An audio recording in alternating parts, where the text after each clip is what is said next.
রোগ নিরাময় চ্যানেলে আপনার স্বাগত। আপনি কি করে বুঝবেন আপনার কি প্রকারের জ্বর হয়েছে এবং কি করলে আপনি ঠিক হয়ে যাবেন দেশি টোটকার দ্বারা? লক্ষণগুলি হলো ঠান্ডা লাগা, জলে ভেজা, বাতাস লেগে ঘাম বন্ধ হয়ে যাওয়ার কারণে এই সর্দি জ্বর হয়।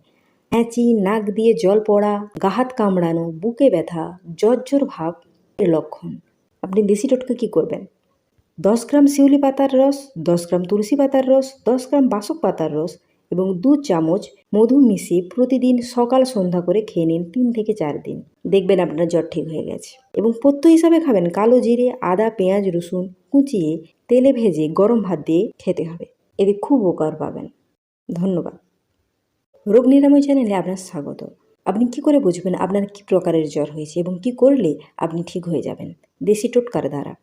লক্ষণগুলি হলো ঠান্ডা লাগা, জলে ভেজা, বাতাস লেগে ঘাম বন্ধ হয়ে যাওয়ার কারণে এই সর্দি জ্বর হয়।